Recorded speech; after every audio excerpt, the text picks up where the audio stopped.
Sa pagsapit ng gabi, may matang nakamasid. Tigbalang sa dilim, humabol sa paligid. Kapre sa punong kahoy, usok ang bumabalot. Maligno sa anino, lihim na sumasagot. Mga kwento ng lagim, di mo kayang itanggi.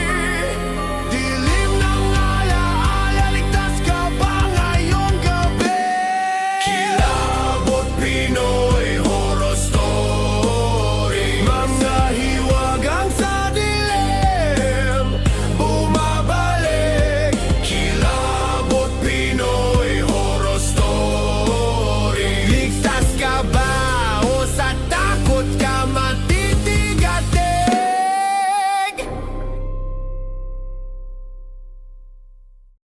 Magandang araw po sa inyo, Kuya Totoy. Itago niyo na lang po ako sa pangalang Jess. Nakatira ako sa probinsya dito sa Mindanao. Nagsimula ito noong November 11, 2018 na magkayayaan na kaming apat na magkakabarkada, ako, si Mike, Ian at Chris na mag-inuman sa bahay nila Mike.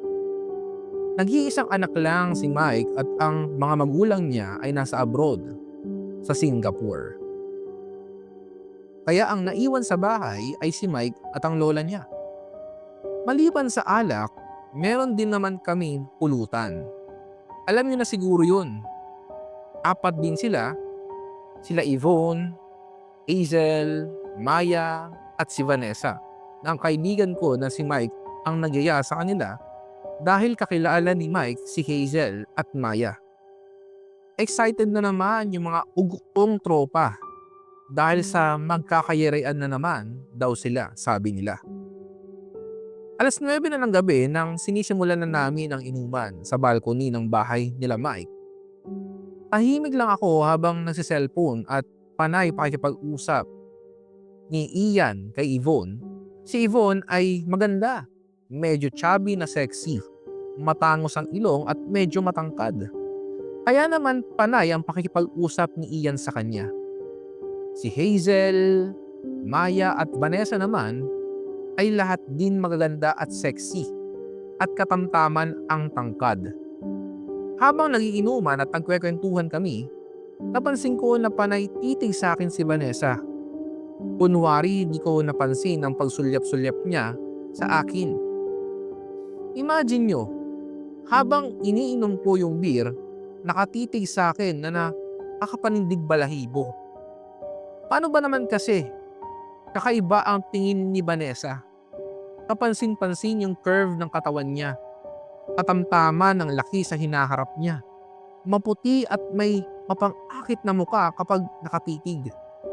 Lumipas ang ilang minuto, naisipan kong kumuha ng yelo sa ref dahil naubusan na at sumunod agad si Chris sa kusina sabay bulong sa akin na nayari sa akin din si Maya bro. Laki ng joga. Tapos pumunta sa CR. Habang tinatagdag ko ng kutsilyo yung yelo, naalala ko na may hilaw na mangga pala sa ref nila Mike. Binuksan ko uli yung ref sabay sigaw ko na, "Bro, kainin na natin yung mangga mo dito. Sayang naman kung ikaw lang kakain." Sabi niya, "O sige, balatan mo na." Nilagay ko ang yelo sa circle table kung saan kami nagiinuman at bumalik sa kusina kung saan babalatan ko na ang mangga. Habang nagbabalat ako ng mangga, napabulong ako na, yari ka rin sa akin Vanessa, panay titig mo sa akin habang nagiinuman tayo ha. Para kang nangangain. Yariin talaga kita mamaya. Nang biglang may sumagot sa akin na mapang-akit na boses. Ganun ba? Napansin mo pala. Sa gulat ko, nasugatan ko ang hintuturo ko sa kaliwa. Hindi naman gaanong palaki at hindi rin masyadong masakit dahil sa medyo tipsy na rin ako. Tumindig lahat ang paa sa katawan ko nang biglang lumapit sa likod ko at naramdaman ko ang kamay ni Vanessa na unti-unting umaangat. Ang dalawa niyang kamay sa dibdib ko na para bang nanggigigil at naramdaman ko ang kuko niya at ang mainit na hininga na dumadaloy sa bato ko. Umarap siya at tinanong niya sa akin kung malaki ba ang sugat sa kamay ko at sinabi ko na hindi naman gaano. Mas nakakapanindig balahibo pa nung bigla niyang hinawakan ng kamay ko kung saan may sugat at dinilaan niya ang dugo sa may pasok sa bibig niya. Sabi niya, tagal-tagal na rin. Bigla akong nalito sa sinabi niya at nang tinanong ko siya na anong ibig mo sabihin? Sabi niya, wala. Ganito kasi ang lasa ng dugo ng jowa ko noon nung masugatan din yung kamay niya gaya mo. Hindi ako makapagsalita dahil sa mapang-akit niyang tingin. Dahil sa kamay niya na unti-unting hinihimas ang katawan ko pababa. Maya-maya pa ay tinawag ni Hazel si Vanessa. Bunny, halika na dito, inumin mo na to. At bigla niyang tinigilan ang ginagawa niya. Sabay sabing, okay Bessie, papunta na ako. Nakatitig pa rin siya sa akin ng ilang segundo habang humakakbang siya papalayo at sinabing, tumabi ka sa akin pagkatapos mo. Nang mapang-akit na boses. To be honest lang, talaga, binilisan ko ang pagbabalat ng mangga sabay sabing, Diyos ko po, tangina, first time ko na inaakit ako. Buti na may experience na ako sa mga bagay-bagay na to. Kundi, napadjakol na ako. Natatawa ako pag nagto-throwback yun sa isipan ko. Nang matapos ako ay dali-dali akong pumunta agad sa jam ng inuman. Uminom ng beer at tumabi kay Vanessa. Doon na, partner by partner na. Katabi ko si Vanessa, si Chris ay katabi si Maya. Si Ian naman ay katabi si Yvonne at si Mike naman ay katabi si Hazel. Alas 11 na ng hating gabi, lahat nakainom na. Lahat ay lasing na maliban kay Vanessa. Napansin ko kasi na chill lang siya at hindi sabog kagaya nila. Nakaharap ako sa kanya at yung mga binti niya nakahanglang sa kanang kita ko. Malapit sa, alam niyo na, medyo tense na tense ako dahil sa mapang-akit niyang titig. Kakaiba ang turing niya sa akin habang nag-uusap kami at hindi ko maalis sa isipan ko ang ginawa niya nung nandoon kami sa kusina. Habang nag-uusap at nagtatawanan kami ni Vanessa, napansin namin na tahimik na ang paligid. Paglingon ko sa mga tropa ko, ayun, naghahalikan na yung mga pakte, ang lalandi. Habang nakatingin ako sa kanila, biglang may naramdaman naman akong kilabot. Hinay-hinay akong humarap kay Vanessa. Hinalikan niya agad ako, halik na parang naghihingalos at may paumol pa. Napabinat ako nang bigla niyang kagati ng labi ko at nagdugo ito. Medyo mahapdi at nalalasahan ko na ang dugo ko pero panay pa rin ang halik niya sa akin na para bang uhaw na uhaw siya. Bigla ko siyang tinulak at baka sa mga labi niya ang dugo ko na para bang kumain siya ng lamang loob ng tao. Bakit? Anong problema? Mahinhin niyang tanong habang nakangiti sa akin na para bang kakilakilabot ito. Medyo nagtataka na ako sa kinikilos niya dahil nilalasap niya pa ang mga dugo sa gilid ng labi niya. Hinay-hinay lang baby, sobrang wild mo. Sagot ko sa kanya, ganun ba? Sorry ha. Sagot niya sabay ngiting nakakapang-akit. Alas 12 na ng hating gabi, hindi pa naubos ang alak. Gusto na umuwi ni Ian. Siyempre, kasama na si Yvonne na panay ang yakap kay Ian. Si Chris naman, doon sa bahay nila Mike, matutulog kasama si Maya at Hazel. Ako, gustuhin ko man umuwi, hindi ko na magagawa dahil alam na alam ko na kapag lagpas na ng alas 10 na ng gabi, pagmiguradong nakalak na yung gate namin. Bro, ikaw, saan ka matutulog? Naunahan ka na ni Chris sa kwarto ko eh. Ako naman, doon ako matutulog sa kwarto nila mama at papa. Kung gusto mo, dito ka na lang sa sala. Sabi ni Mike, "O na bro, doon na lang ako sa tambayan natin, doon sa bungalow house. Malapit sa dagat. Wala namang tao doon eh. Tapos may higaan pa." Sagot ko kay Mike, "Oo nga no. Teka, kukunin ko lang yung susi sa kwarto." Yung bungalow house kasi may kwarto at higaan doon na pagmamay-ari nila Mike. Noon na malapit sa dagat. Doon kami minsan nagiinuman at natutulog. Madilim ang daanan doon, maginaw at tanging ang alon lang ang maririnig mo. Habang naglalakad kami ni Vanessa papunta sa dagat, panay ang hawak niya sa balikat ko na dinidikit niya masyado sa hinaharap niya. Tipong feel na feel ko talaga gaano kalambot ito, Kuya Totoy. Parang boyfriend na ang turing niya sa akin. May pa-baby, babe pang nalalaman. Sobrang tense na talaga ako, pakiramdam ko hindi ako tatagal nito. Na makapasok na kami, agad pumunta sa kwarto at binuksan ang bintana kung saan nag-aagawan na kami ng halik. Madilim ang kwarto at tanging ilaw ng buwan ang nagbibigay liwanag sa aming gabi. Nagmamadaling maghubad ang isa't isa. Nararamdaman ko na ang mga kuko ni Vanessa sa likod ko sa tuwing hinihimas ko ang mga parte ng kanyang katawan at hinahalikan ng leeg. Ramdam ko ang bawat pangingirot niya sa likod ko pero binabaliwala ko ito dahil sa init na nararamdaman ko. Bigla niya akong itinulak sa higaan. Sa sobrang lakas niya, umiikot ang paningin ko dahil na rin siguro sa lasing ako. Nang iba ang pakiramdam ko nang bigla siyang tumatawa na parang kakaiba.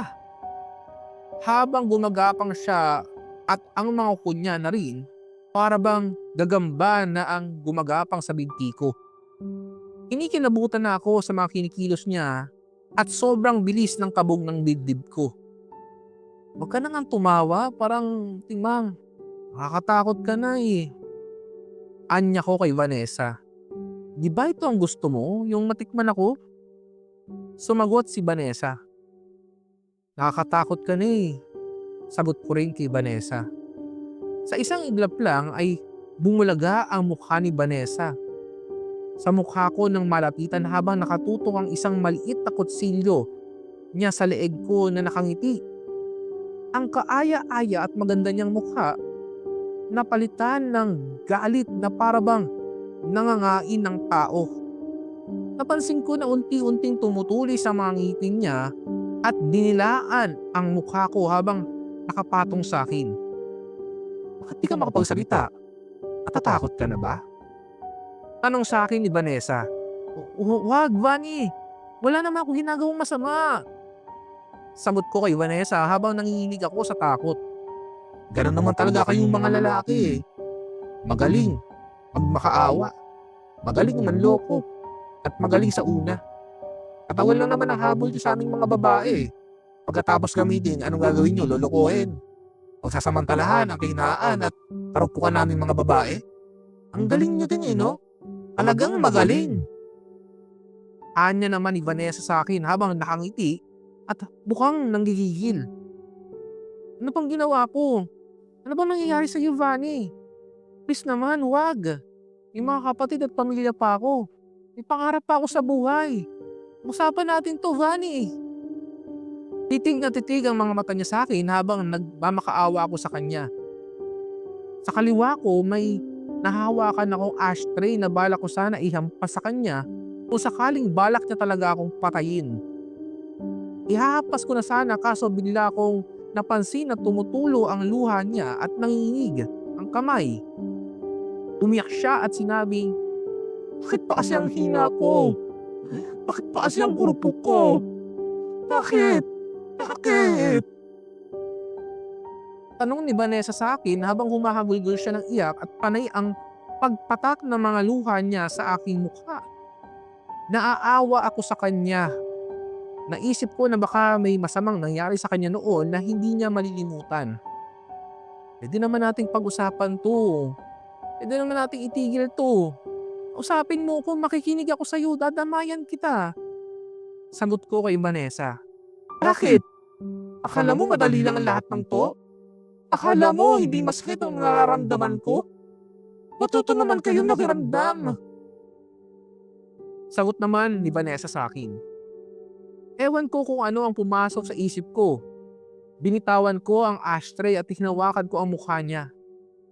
Kumikirot ang dibdib ko, hindi dahil sa mga kuko niya, kundi dahil sa mga sinabi niya at sa mga luha na nasayang niya. Alam kong masakit ang nararamdaman mo ngayon. Ramdam ko sa bawat kurot mo sa balikat ko at sa bawat pagpatak ng mga luha mo sa mukha ko. Kung ikakaligaya mo, Vani, hindi kita pipigilan. Sagot ko sa kanya.